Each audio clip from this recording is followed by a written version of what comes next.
मित्रांनो, कविप्रविष्य यूट्यूब चॅनलवर मनपूर्वक स्वागत.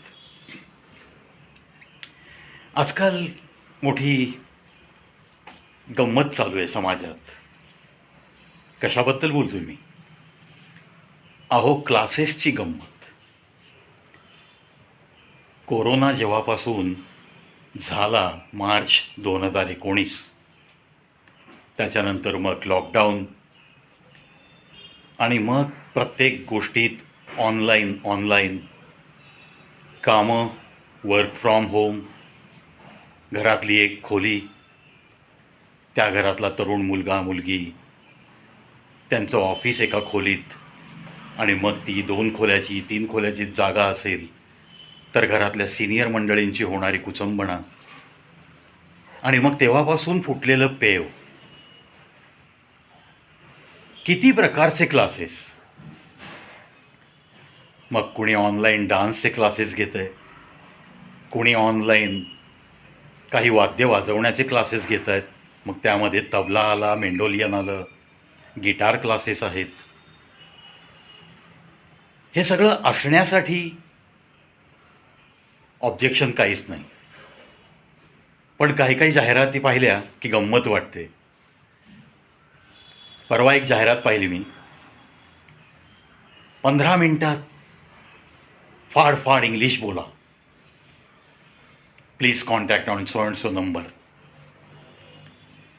अहो, इतके काही साधी आणि सोपी गोष्ट असते का कोणतीही? आयुष्य पूर्ण खर्ची घालतात लोक 30-35 वर्ष, आणि ती लोकंसुद्धा म्हणतात की अरे, इंग्लिश शिकायचं राहिलं. जर इंग्लिशचा प्राध्यापक असलेला व्यक्ती 30-30 वर्ष नोकरी केल्यानंतर अशी वाक्य टाकत असेल, ह्याच्यावरनं आपण एकच बोध घ्यायचा आहे की इतकं काही सगळं सोपं नाही आहे.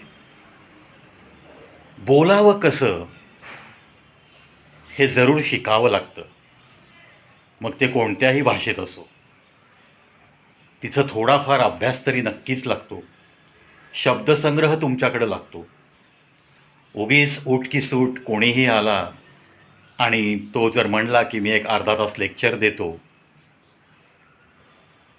प्रत्येकाच्या तोंडचा घास नाही आहे ही गोष्ट. इतकंच मी तुम्हाला सांगतो.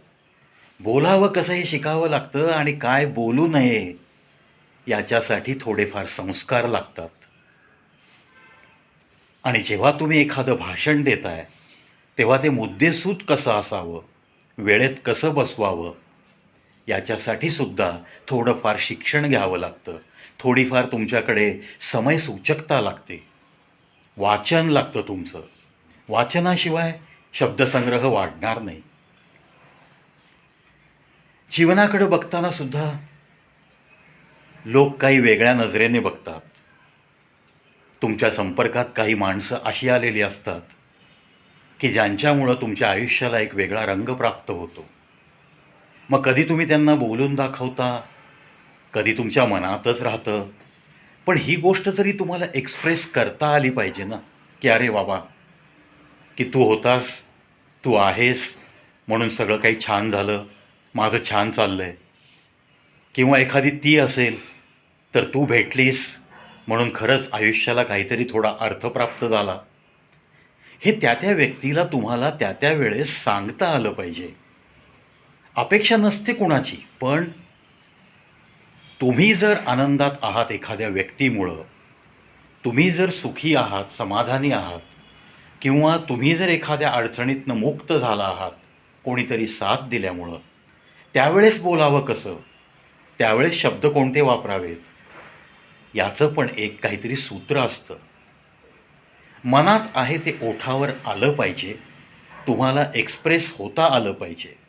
काही काही लोक डिफेन्स घेतात.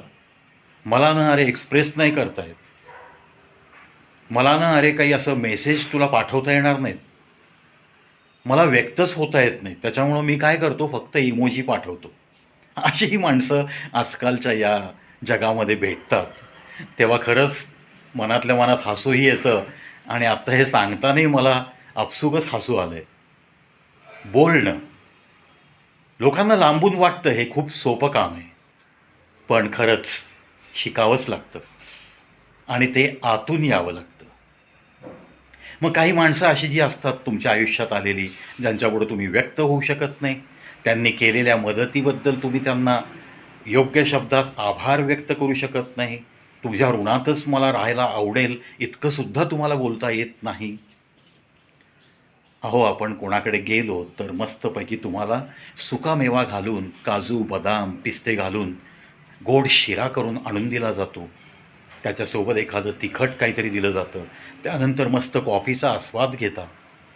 पण तुम्ही शिरा खाताना गोड तर लागतो, पण त्या शिऱ्यातली साखर तुम्हाला दिसते का? काजू दिसतो, बेदाणा दिसतो. काही माणसं ही अशी तुमच्या जीवनामध्ये विरघळून गेलेली असतात आणि तुमच्या जीवनाला आकार देण्यासाठी जो काही त्यांचा जन्म झालेला असतो, अशा पद्धतीने ती तुमच्या सहवासात येतात आणि तुमचे दिवसमान बदलून जातात. तुम्हाला एक वेगळ्या प्रकारचा आधार वाटायला लागतो आणि ती लोकं नसतील तर तुम्हाला असं रिकामं रिकामं वाटायला लागतं.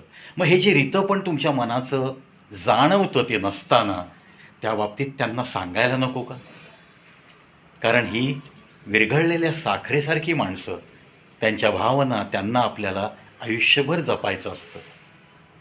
पण हे व्यक्त केल्याशिवाय जपणं कदाचित खूप कमी वाटेल ते. म्हणून थोडंसं व्यक्त होण्यासाठी थोडंसं तरी शिका. बोलण्यासाठी थोडं शिकावं लागतं, हे नक्की खरं आहे. त्यासाठी थोडंसं आपण अभ्यासू असलं पाहिजे. रोजचं वर्तमानपत्र जरी तुम्ही वाचताय तरी त्यातून पण तुम्हाला शिकायला मिळेल, शब्दसंग्रह वाढत जाईल. असं काही नाही की खूप मोठं हायफाय पुस्तकं वाचली तरच शब्दसंग्रह मिळतो, असं नाही आहे. चला मित्रांनो, व्यक्त होण्यासाठी आपण कमीत कमी आपल्या मातृभाषेत तरी थोडंफार बोलायला शिकूयात, अशी आजच प्रतिज्ञा करूयात. आणि जी लोकं आपल्याकडं आली आहेत, आपल्या सहवासात आली आहेत, ज्यांनी आपल्याला मदतीचा हात दिला आहे, त्यांच्याविषयी तरी व्यक्त होण्याइतकं प्रत्येक माणसाने बोलायला शिकावं, अशीच मी विनंती करेन. आणि कोणी काही तुम्हाला वाईट बोललं किंवा काही कोणी अपमानित केलं तर ते सहन करण्याची ताकदसुद्धा हळूहळू तुम्हाला वाढवता आली पाहिजे. कारण लोकांच्या म्हणतात ना, व्यक्ती तेवढ्या प्रवृत्ती. सगळ्या व्यक्ती काही सारख्याच स्वभावाच्या तुम्हाला भेटणं कधीही शक्य नाही आहे. लोकांची प्रवृत्तीच आहे.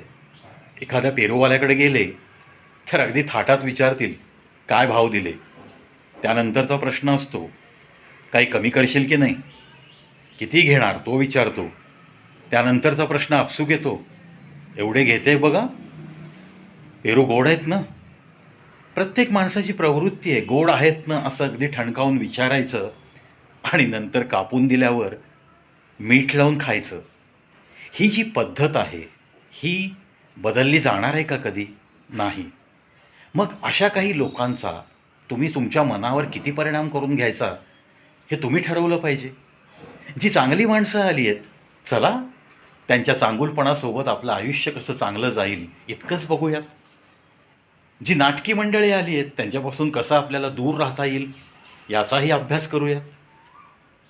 आणि ज्यांनी ज्यांनी मदतीचा हात दिला, ज्यांच्यामुळं आपल्या आयुष्यात काही चांगले रंग भरले गेले, त्यांना नक्की सांगूयात की अरे, तुम्ही आहात म्हणून माझं जीवन आहे. हे सांगायला त्यात कमीपणा वाटण्याचं कारण काहीच नाही आहे. असा जो व्यक्त होऊ शकतो, मी तर म्हणेन त्यालाच खरा माणूस समजला आहे. चला, थोडं थोडं आजपासून तुम्हीसुद्धा बोलायला शिकाल याच अपेक्षेसह इथंच थांबतो मित्रांनो.